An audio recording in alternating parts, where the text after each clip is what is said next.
Hello and welcome to Core Values, the official podcast of Broken Arrow Public Schools. I'm your host, Greg Spencer, and with me always, as three. Now we got that out of the way. Yeah, that'll be the blooper. 3, 2, 1.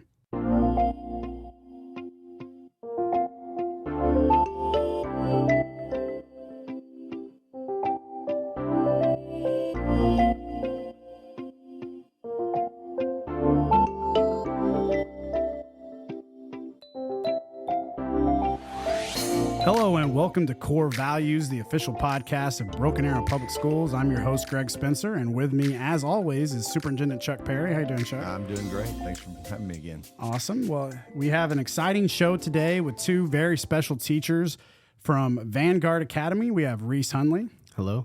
Good to see you, Reese. And from right here at Broken Arrow High School, right down the road here, or down the hall, we have Kyle Todaro. How's it going? Good to see you guys. Yeah. So let's start off. I'm going to start on my right here with Kyle. Kyle, tell us a little bit about your background. How did you end up in Broken Arrow? How long have you been here? Well, I actually went to high school here.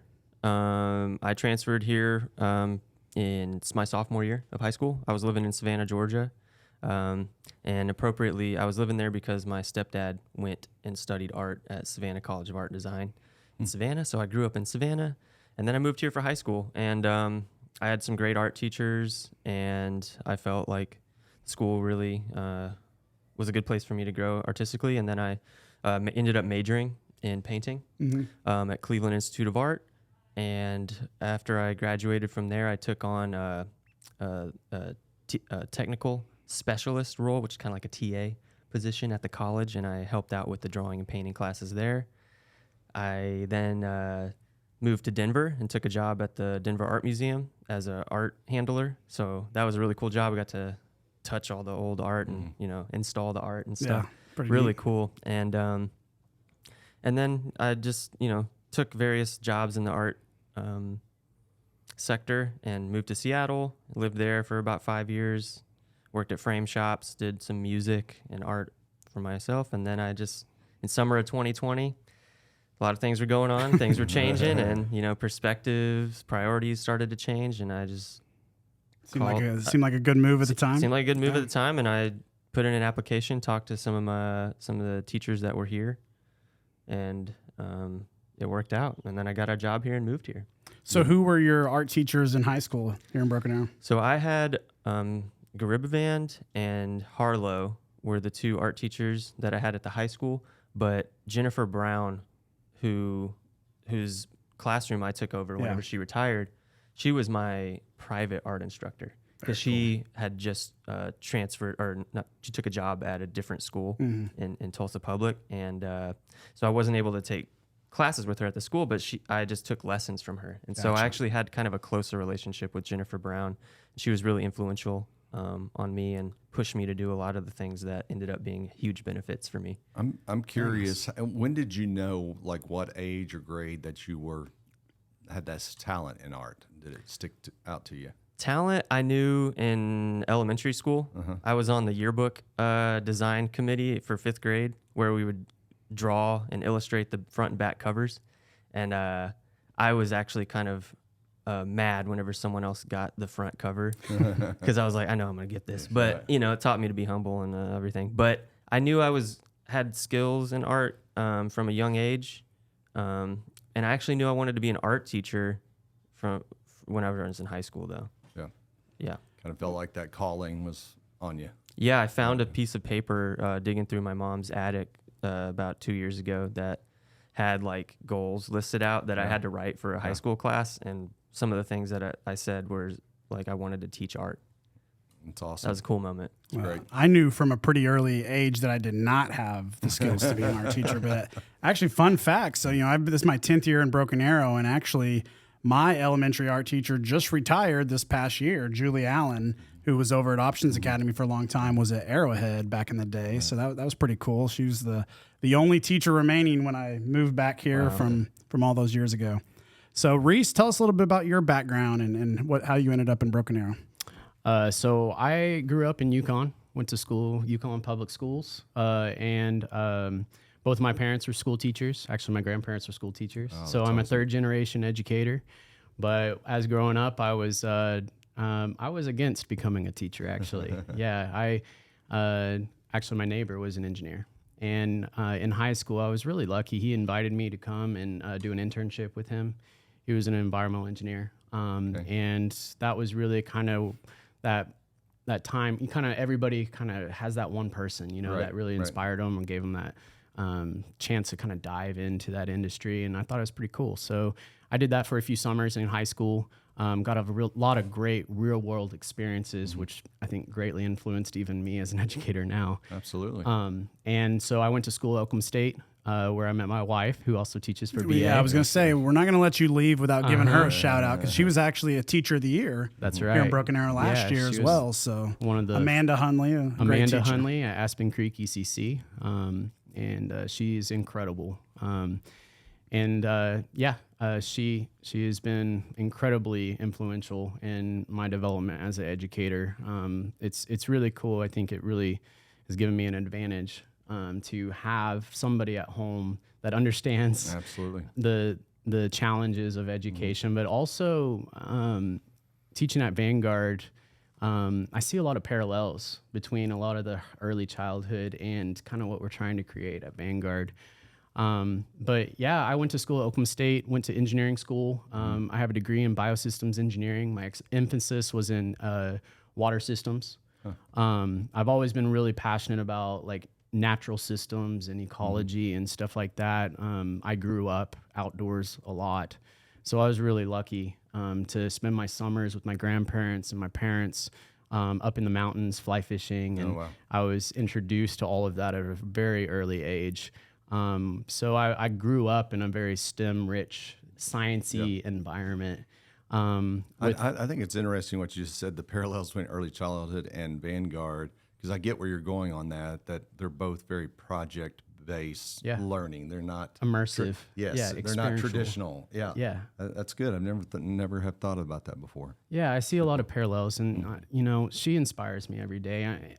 And that's the thing. I'm surrounded by people that are just absolutely just so creative, so talented that we do have a lot.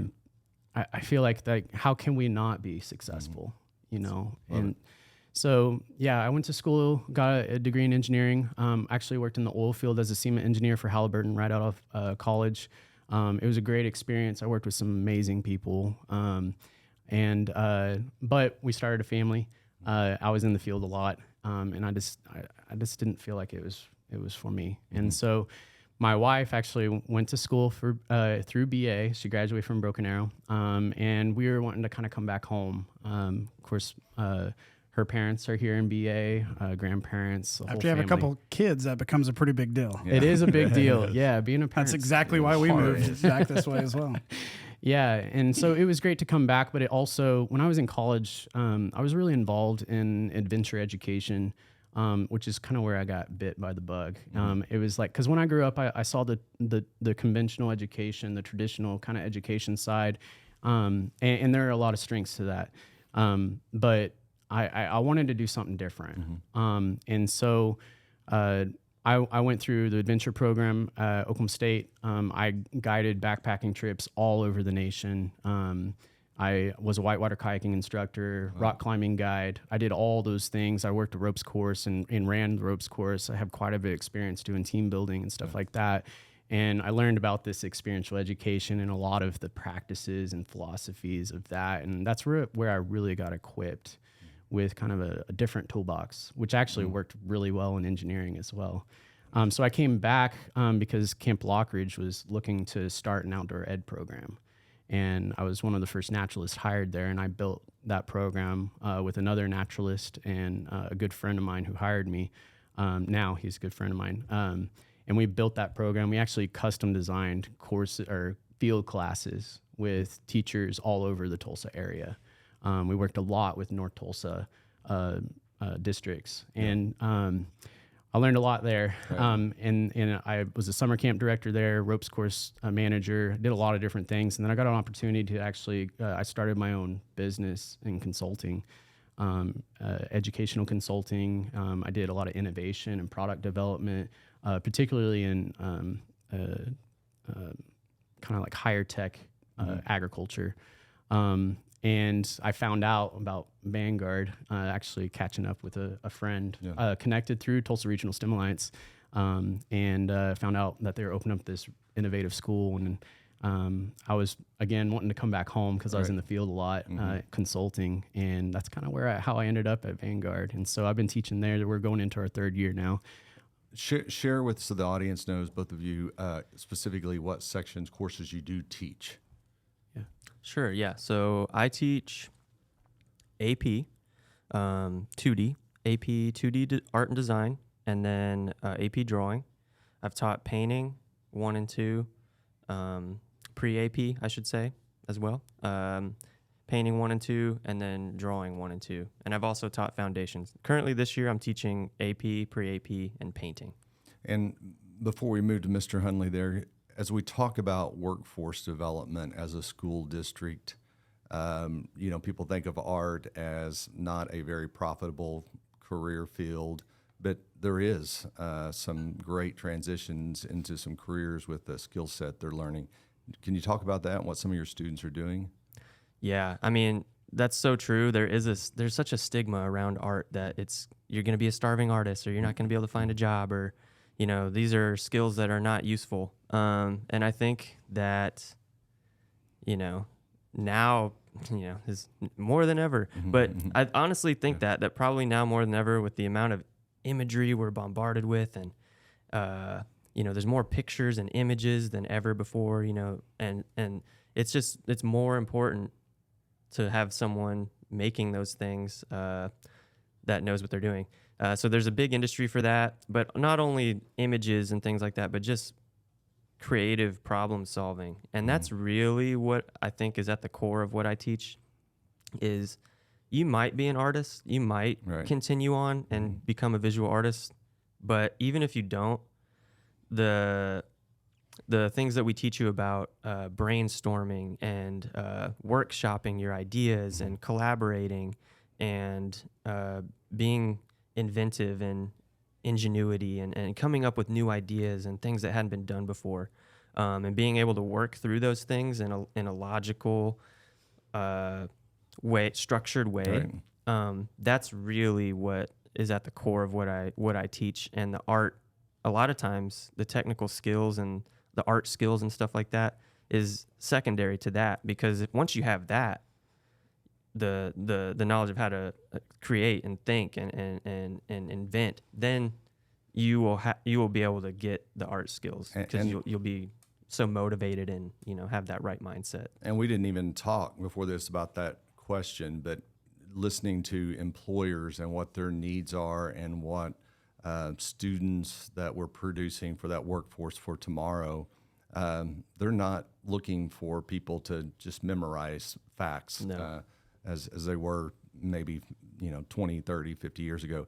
It's exactly what you're saying, that problem-solving ability to work collaboratively with others. It's just such a need for them, and that's the type of workers that are going to be the most successful. Absolutely. Yeah. Well, and I would add that, this day and age, like you kind of talked about, kids can, utilize the power of the internet and social media to get their art out there, whether it be, paintings and any kind of, sculptures, or obviously video, photo, et cetera. So all those platforms are available for kids. For sure. Yeah. So you guys are our guests. I never got to ask Mr. Hundley the sections he taught. I'm sorry. Yeah, there we go. Let's jump back to that. Sorry. Yeah. We would have wound up on it eventually.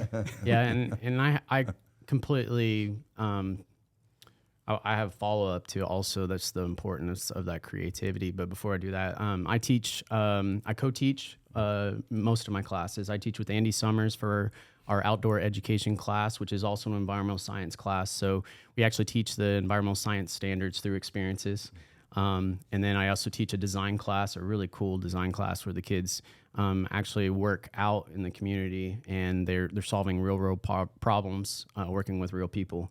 And so we're really engaging in a fresh batch and continuing to engage with previous partners where the students are actually getting out and getting real world experience, solving problems. And then I also teach an elective class called Primitive Skills. And so it's an outdoor immersive class, but it's very much so a maker class. And so we go out and we harvest resources out across our 80-acre property. And kids get to go outside and practice a lot of the things that we're trying to do within the school as well, but through the lens of traditional skills and celebrating culture. And it's really a lot of fun, but there's links to all of those classes and kind of what we're trying to create at Vanguard. But I definitely would echo like the importance of creativity is critical to what we're trying to accomplish as well. From a perspective as an engineer and even working at, I've hired over 100 people and trained them. And what I'm looking for in a person is somebody that has those soft skills where they can communicate effectively and problem solve and really connect with people at a deep level, along with those hard skills of using the right kind of the discipline, right? The problem solving. And so I think that to be really effective problem solvers, if we want these kids to be able to be life ready and college ready if they want to go college and career ready, there's this marriage of creativity and discipline, right? We're teaching the sciences and we're teaching the math and the English and the social studies and the history and how can we like make connections between like these are the patterns of the world and these are how things are done, and then having an eye, like the artist eye, to see what's missing. Right. And that's where opportunity is. Yep. And if we can teach our kids to recognize what's not there, that creates opportunity where then they can use that creative side to build a bridge and solve problems that people have never been able to solve before.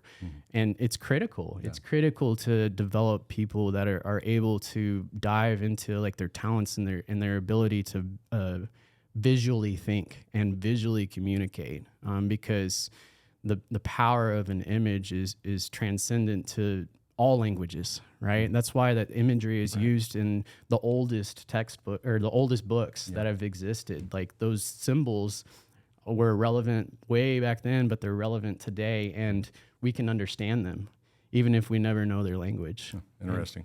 Well, I think anybody that's watched or listened to the first 15 minutes of this podcast can see that you guys are not your average teachers, right? I think that's fair to say. I mean, both. I mean, it's the uniqueness of what you guys do, and there's a lot of similarities, and because of that, you've both been recently awarded some pretty big awards that we also did some separate videos for. So we'll put those links up there probably, so people can see them if they missed them. But let's start with you, Kyle, and tell us a little bit about the recent award that you received.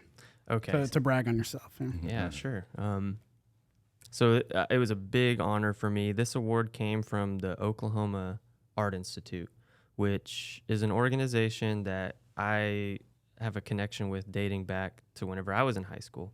And I'll just talk a little bit about what they do. The Oklahoma Arts Institute does a summer 2-week workshop for high school students out at Quartz Mountain, out near Lone Wolf, Lawton area. So it's in the Wichita Mountains. There's a state park there that has a lodge and everything, and it's on the water mountain. It's beautiful.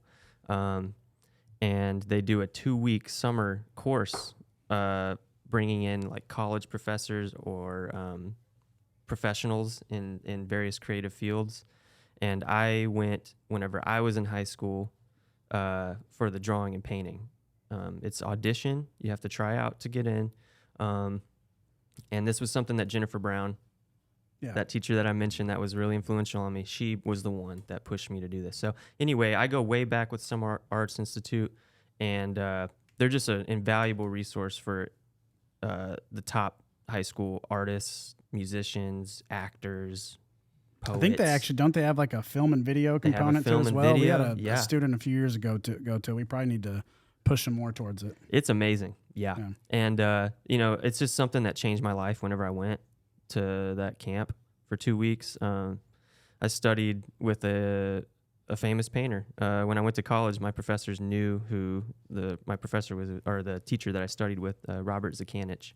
And so just opportunities like that they give to kids is just there's nothing else like it. And the people that visit and teach there, every time I've heard a teacher, that's at the workshop and they're just talking, they just keep saying, I don't see stuff like this in other states. Like high school students don't have this opportunity in other states. Like y'all are doing something really cool here. So just to kind of like talk about how awesome Oklahoma Arts Institute is and Summer Arts Institute, it's one of the best things we have for high schools, like schoolers interested in creative fields. It's amazing. And so getting this award, which was called the Transformative Teacher Award, I was nominated.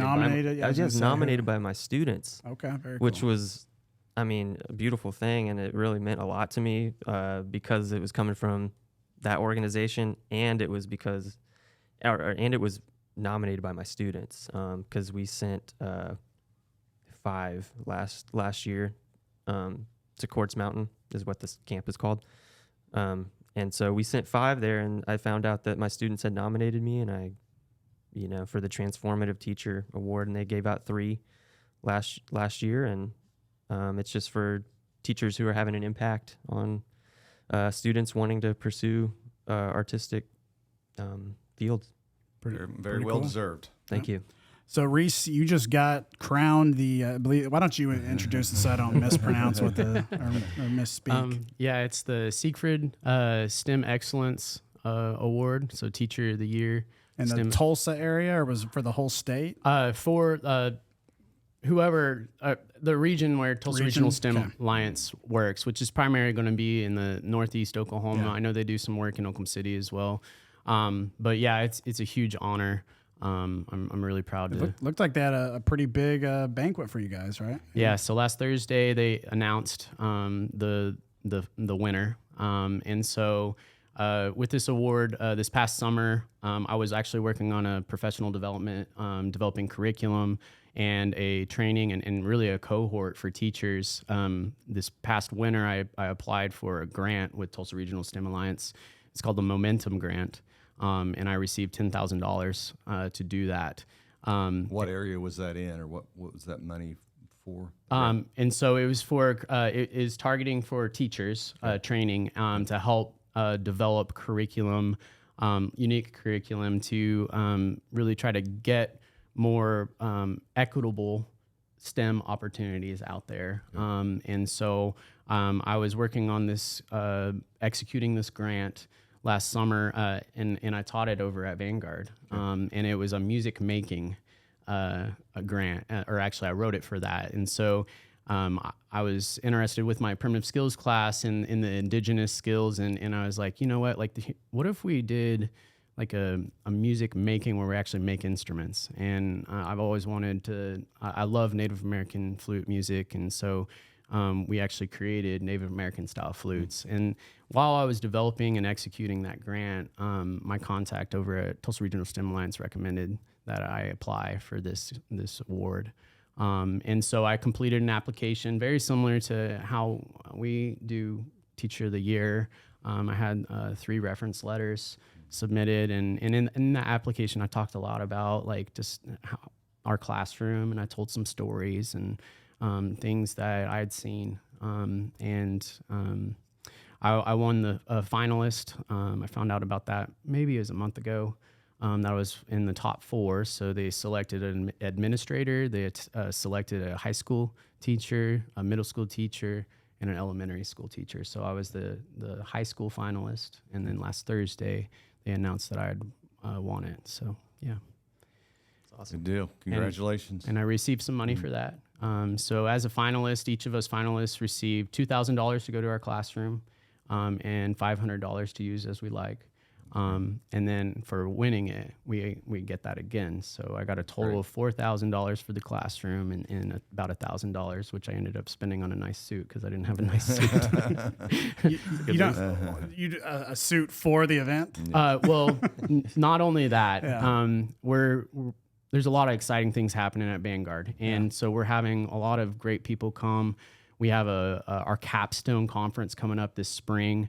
So I actually invited Nordam to come. I invited the Schusterman Foundation. Right. I'm inviting everyone. That's great. And I needed a good suit so we can leave a good impression. But also, show these kids like you've worked hard to get here, and we should look our best. And we got a lot of great opportunities coming up, and I want to make sure that we look good. It's awesome. Well, you guys are both obviously, passionate about non-traditional, forms of education. As we kind of steer towards the end of this podcast, I want, talk to me a little bit about some of the things that you guys have going on in the classroom this year. Start with you, Kyle. Start with me. Yeah. So most of the classes I'm teaching this year are advanced. So that hasn't always been the case. It's been a mixture. And so this year I'm getting to focus on the AP and the pre-AP students.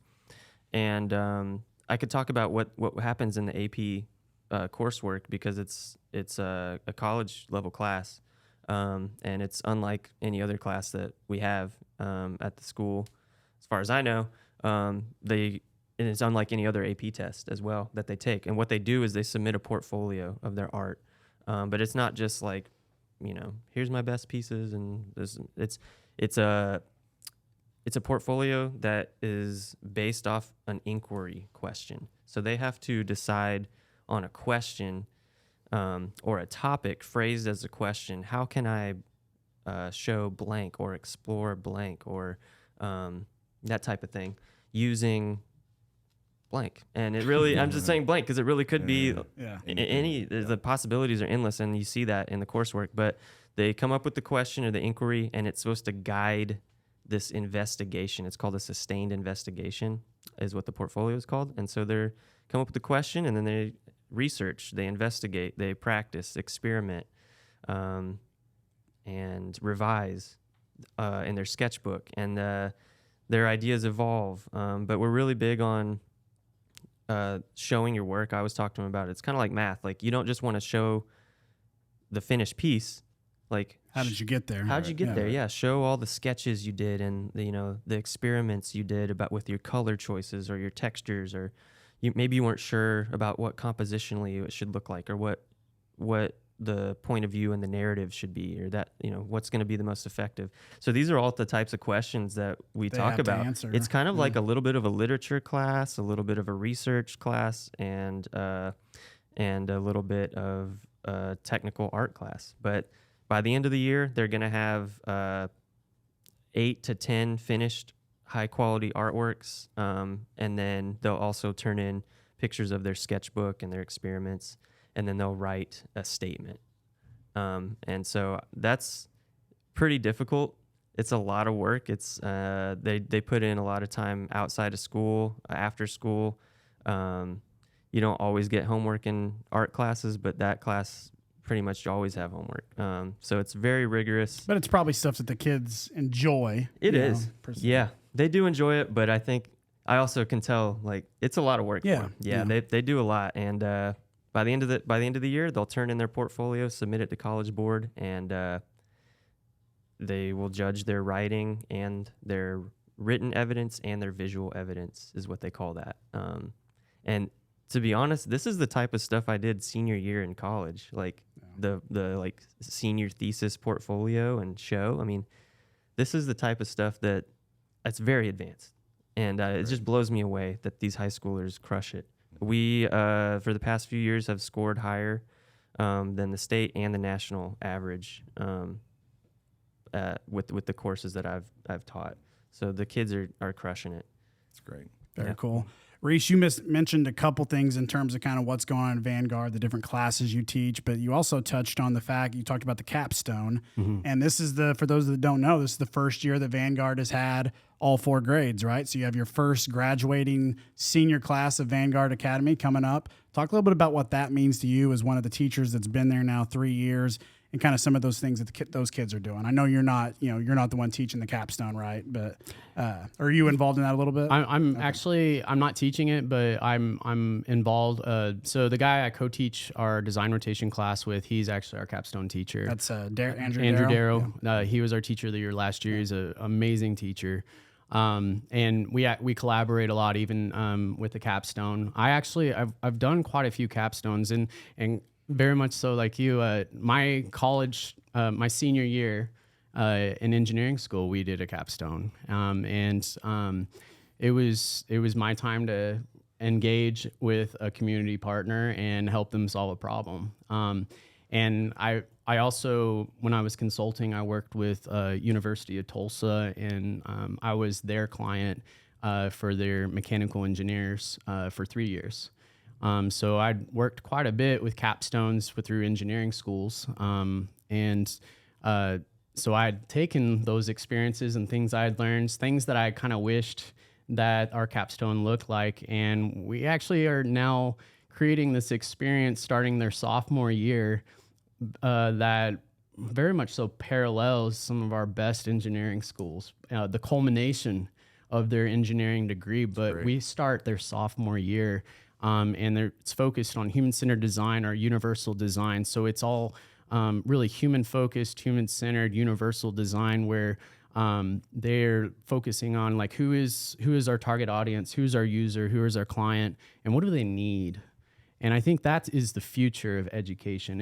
Of education and of engineering and design. It's focusing on what I need to ask the right questions and solve the right problems, not necessarily, oh, here's a solution, I'm going to implement this, right? It's so much deeper than that. Yeah. It's relational and deeply connected with our community.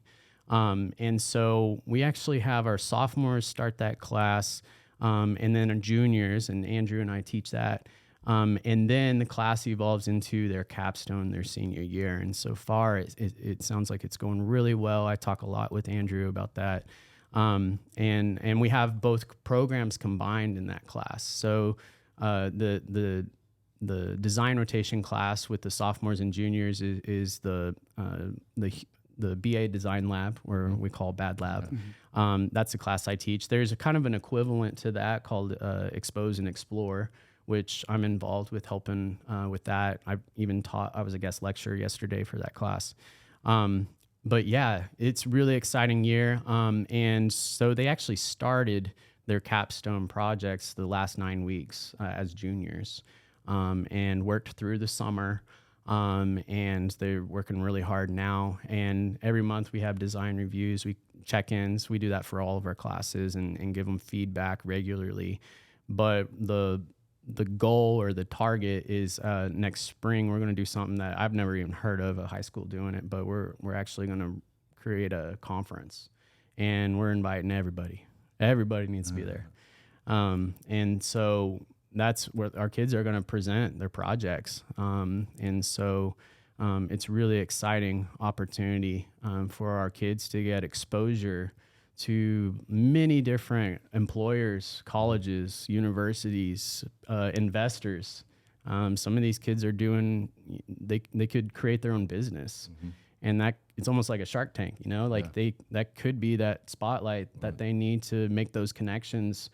And with the 3 years of human-centered design experience, they could actually go straight into user-centered design jobs. Yeah. That we're looking in Tulsa area, they're hiring $70,000, $80,000, $90,000 a year jobs straight out of high school with that experience. It's really exciting. And with the people we've talked to that are doing the human-centered design, I've even worked with MIT, completely blown away by what's going on. I don't know of any other program in the world that does it. We have something really special here in BA. Great. That is just, and it's a testament to the people there like you that are so passionate about sharing these experiences with our students. It's like you're saying, it's one of a kind. Yeah, and it's great to work around people that they're excited to come to work every day.